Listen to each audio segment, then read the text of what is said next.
Bonsoir mesdames et messieurs et bienvenue dans votre émission Micro-Découverte sur Emeris TV, la chaîne qui informe, édifie et inspire. Aujourd'hui, nous abordons un sujet important dans la vie chrétienne. Pourquoi certains chrétiens prient beaucoup mais connaissent peu les Écritures? La prière occupe une grande place bien sûr dans la foi chrétienne, mais la connaissance de la parole reste également essentielle pour comprendre la volonté de Dieu et grandir spirituellement. Pour en parler, je suis pas seule dans cet espace de découverte.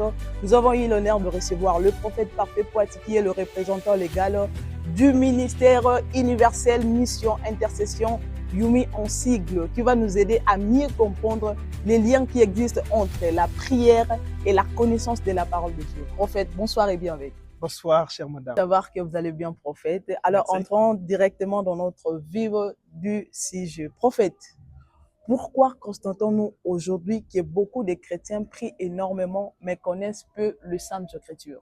Ok, pour commencer, merci pour l'honneur que je réussis d'être invité par vous. Ok, merci. Et pour aller directement à notre première question que vous m'avez posée, de savoir pourquoi aujourd'hui la majorité des chrétiens prient beaucoup mais peu lisent la parole de Dieu. Effectivement. Je dirais d'abord, premièrement, c'est une question d'orientation. Quand je parle de l'orientation, nous devons savoir que on n'est pas chrétien, mais on devient chrétien. On peut sortir d'une famille chrétienne où papa et maman connaissent déjà Jésus, mais cela ne fait pas de nous enfants de Dieu.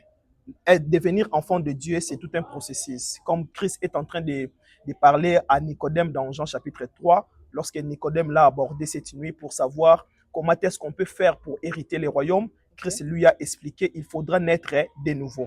Vous voyez que quelqu'un est déjà né, mais devait être de nouveau. Et lorsqu'on parle de naître de nouveau, Jésus-Christ l'a explicité dans son discours en disant qu'il faudra naître d'eau ainsi que d'esprit. Et si je dois me ramener directement à votre question de savoir pourquoi aujourd'hui les gens prient beaucoup mais lisent la parole, peu la parole de Dieu, connaissent peu la parole de Dieu, excusez-moi. Comme j'étais en train de dire, un problème d'orientation, c'est parce que lorsqu'on vient à Christ, on est censé d'être encadré. Quand je parle de l'encadrement, de connaître comment est-ce que la vie chrétienne est menée. Parce que la vie chrétienne, c'est tout un style que nous devons découvrir et se donner pour pouvoir bien vivre avec le Seigneur. Vous voyez, la Bible est en train de dire dans Actes chapitre 2, le verset 41-42, que ce jour-là, l'apôtre Pierre a y prêché 3000 personnes. Et après leur conversion, il ne les a pas laissés partir, mais il les a enseignés. Raison même pour laquelle la Bible déclare il persévérait dans l'enseignement des apôtres. Je dis que c'est un problème d'orientation parce que les gens qui nous amènent à Christ ou les gens qui nous encadrent au début de notre foi, vie chrétienne, sont censés nous orienter à comprendre ou à mettre l'équilibre entre la parole de Dieu ainsi que la prière. Les deux sont importantes pour la vie chrétienne, mais chacun d'eux a ce que je dirais son importance particulière. Maintenant, ce qui nous amène à Christ ou ce qui nous encadre au début de notre vie chrétienne, ce sont leurs devoirs de nous faire comprendre l'importance des deux pour que nous puissions savoir l'équilibre. Je ne jetterai pas trop les pierres à ceux-là qui doivent nous orienter, mais je dirais aussi c'est un problème des leaders religieux. Quand je parle des leaders religieux, je fais mention aux pasteurs, aux apôtres. Aujourd'hui, nous avons des églises qui mettent beaucoup plus l'accent sur la prière et ne parlent peu de la parole de Dieu. Et les fidèles, malheureusement, qui viennent et pour écouter la parole de Dieu, sont servis que dans la prière, mais pas dans la parole de Dieu. C'est aussi l'objectif ou la raison pour laquelle aujourd'hui, nous voyons beaucoup de chrétiens qui prient beaucoup, mais qui ne connaissent pas la parole de Dieu. Ok, si je comprends bien, nous, les chrétiens, on a une part de responsabilité et nos pasteurs aussi ont une part de responsabilité. En quelque sorte, mais je ne dirais pas totalement ainsi. Pourquoi? Lorsqu'un enfant est né, c'est aux parents de l'apprendre les valeurs ou la manière de vivre. Lorsqu'on naît de nouveau, c'est aussi pareil comme un nouveau-né. Paul est en train de parler de lait maternel ainsi que de la nourriture solide. C'est-à-dire que quand on devient chrétien ou lorsqu'on vient de la grande famille de Dieu, nous sommes comme des bébés nouveau-nés auxquels nous devons être orientés, nous devons être guidés pour amener une vie chrétienne paisible et parfaite. Excellent, prophète. Merci. Ok. Alors, prophète, j'aimerais encore savoir une chose. Quelles sont les conséquences d'une vie chrétienne basée uniquement sur la prière sans la connaissance biblique? Ok, lorsque nous menons une vie de prière basée simplement sur la prière et nous oublions la parole de Dieu, nous menons une vie de prière déséquilibrée. Ok. Déjà, pour bien prier, tu dois avoir la connaissance des Saintes Écritures. Effectivement. Parce que tu ne peux pas t'approcher de Dieu sans pourtant savoir comment est-ce que Dieu est. Raison même pour laquelle, entre guillemets, il y a ceux qui sont morts dans les tabernacles. Pourquoi? Parce qu'ils ne connaissaient pas comment est-ce qu'ils pouvaient s'approcher des dieux. Okay. Vous voyez? Donc, quand on mène une vie de prière, une vie chrétienne basée simplement sur la prière, nous menons une vie de prière déséquilibrée. Et nos chances même de voir notre prière être exaucée sont moindres parce que quand on connaît la parole de Dieu, il y a des choses que nous découvrons. Premièrement, nous avons la révélation de Dieu auquel nous prions. Lorsque nous comprenons le Dieu auquel nous prions, qu'on prie Dieu de cette façon et pas de cette façon, de notre façon, on comprend directement que lorsque je m'approche de Dieu, premièrement, que je peux donner un exemple simple. Hébreu est en train de dire que lui qui s'approche de Dieu doit croire que Dieu existe. Maintenant, la personne qui ne lit pas la parole de Dieu ne saurait pas savoir que lorsqu'on s'approche de Dieu, nous devons d'une manière inévitable de croire que Dieu existe. Deuxièmement, lorsqu'on lit la parole de Dieu, on a notre propre révélation. Okay. Lorsqu'on a notre propre révélation, je donne un exemple comme l'apôtre Paul est en train de dire dans Romains chapitre 8, il dit que nous sommes héritiers de Dieu et co-héritiers de Christ. Lorsqu'on devient enfant de Dieu, nos statuts changent directement et nous avons des avantages. Et parmi les avantages, nous devenons héritiers de Dieu et co-héritiers de Christ. Des choses qu'on ne devait peut-être pas y avoir lorsqu'on ne connaissait pas Dieu sont devenues comme étant des droits. Okay. Et la personne qui lit la parole de Dieu comprendra quels sont ses droits auprès de Dieu et lorsqu'il priera, il saura ce qu'il doit demander à Dieu comme des choses qui lui reviennent des droits. Raison pour laquelle j'ai dit que la personne qui ne connaît pas les Écritures, mais qui prie beaucoup, va mener plutôt une vie chrétienne déséquilibrée. Merci, prophète, jusque-là pour l'éclaircissement aux hommes et déjà. Alors, j'aimerais que Batunio soit un peu dans la mesure où il y a une question au répondant au peu Ok, d'accord. Si c'est possible. Alors, prophète, Mutuna Oyo est facile en fait. Tant on a banaki ko c'est un peu à préparer moment Oyo. Et ça, c'est exactement la case. En fait, comment un chrétien peut-il apprendre à équilibrer la prière et la méditation? Parce que, particulièrement, na Congo na biso, na zotia ba chrétien en général, na tie na Congo na biso.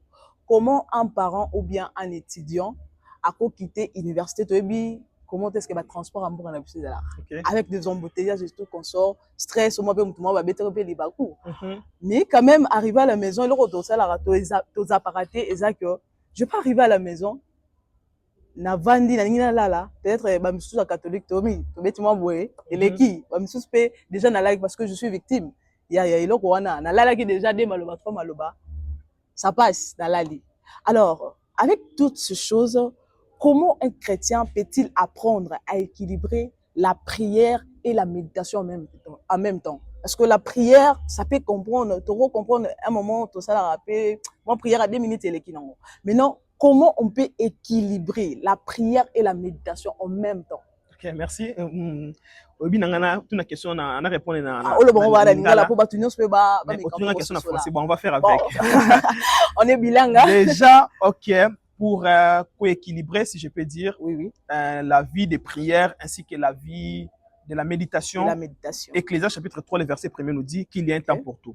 Déjà, quand il y a un temps pour tout, c'est-à-dire que nous pouvons facilement créer temps pour les seigneurs dans le cadre de la méditation et aussi pour la prière. Vous savez, comme tu as bien mentionné ton exemple, j'ai apprécié qu'avec tout ce qui se passe parfois, les études, les embouteillages, les fatigues et tout, mais je pense que tu prends toujours le temps pour dormir. Pourquoi? Parce que dormir est vital, c'est-à-dire que le corps doit se reposer. Tu prends le temps pour manger, parce que manger aussi c'est vital pour le corps humain, c'est-à-dire ce sont des choses essentielles qui permettent en sorte que l'homme puisse vivre. C'est de la même manière quand on comprend que manger, dormir, se reposer, ainsi de suite, etc., nous permet à vivre aussi. Nous devons comprendre que la parole de Dieu, méditer la parole de Dieu et prier sont aussi importants pour notre croissance ou de se maintenir dans la vie chrétienne. Comme je dis au départ, Ecclésiaste a dit que il y a un temps pour tout. Quand on vient vers le Seigneur ou lorsqu'on aime le Seigneur, on trouve toujours le temps pour lui. Voyez? Donc, un bon chrétien ou un bon enfant de Dieu saura faire l'équilibre, créer l'espace, chercher le temps pour avoir le temps de prier et aussi pour les méditer. Parce que Josué chapitre 1er, le verset 8 nous dit que ces livres ne s'éloignent point de ta bouche, médite-les jour et nuit afin d'agir fidèlement selon ce qui est écrit. C'est alors que tu auras du succès dans tes entreprises, c'est alors que tu réussiras. Même la réussite dans l'université ne dépend pas d'abord de notre connaissance. C'est bien bon de lire, mais si nous voulons réussir en Christ, nous devons nous attacher à la parole de Dieu. Donc c'est essentiel pour tout enfant de Dieu de créer le temps pour la parole et aussi pour la prière. Ok, prophète. Chers téléspectateurs, j'espère que jusque-là, tous se comprendre malamu. Prophète a expliqué biso malamu. Comment est-ce qu'on peut mettre de l'équilibre par rapport à nos moments de prière et nos moments de méditation. Prophète, nous sommes presque à la fin de notre émission. Alors, conseil nini aux opesa, ba chrétien nyonso, il y a monde entier par rapport il y a sijo tozo lobela. Beaucoup de chrétiens prient, mais peu connaissent les Saintes Écritures. Alors, quel conseil aux autres sabatunions sur Bazolanda Bisso? Je dirais à tous les chrétiens et à monde entier que la vie chrétienne n'est pas une vie dont on dépend d'une seule chose. C'est-à-dire, on dépend soit de la parole de Dieu et on néglige la prière, ou soit on se donne beaucoup plus la prière, peut-on négliger l'Ilobanzambe. Nous devons savoir que dès lors on vient à Christ, il y a des principes, il y a une façon de vivre, une façon de marcher. Et cette façon de vivre et de marcher nous oblige à méditer quotidiennement la parole de Dieu. Parce que pour plaire à Dieu, ce n'est pas de la prière. Dieu ne prend pas plaisir d'abord à notre prière. Dieu prend plaisir d'abord à notre obéissance. Et on apprend l'obéissance à la parole, à l'obéissance à Dieu au travers de sa parole. L'exemple de Saoul, la Bible déclare Dieu dit dans 1 Samuel, est-ce que Dieu prend-il plaisir dans les holocaustes, les offrandes, plus qu'à l'obéissance à la parole? Donc Dieu prend plus de plaisir lorsque nous obéissons à la parole de Dieu. Je dirais aux chrétiens qui nous suivent de partout, étant enfants de Dieu, faites l'effort de mettre l'équilibre entre votre vie de méditation ainsi que votre vie de prière.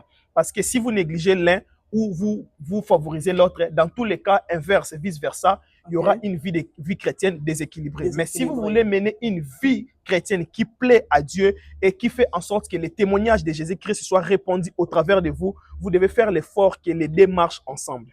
Ok, merci beaucoup, prophète. Merci.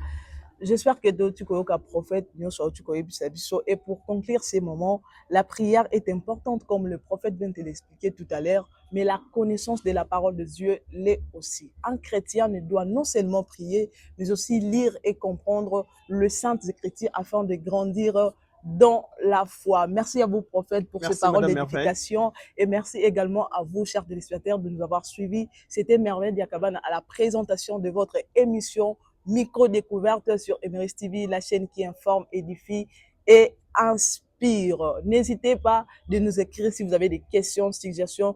Nous ferons de notre mieux, Yako, répondre bino.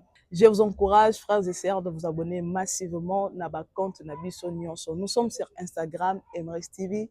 Nous sommes sur TikTok, Emeris TV. Et nous sommes sur Facebook, Emeris TV. Que Dieu vous bénisse abondamment.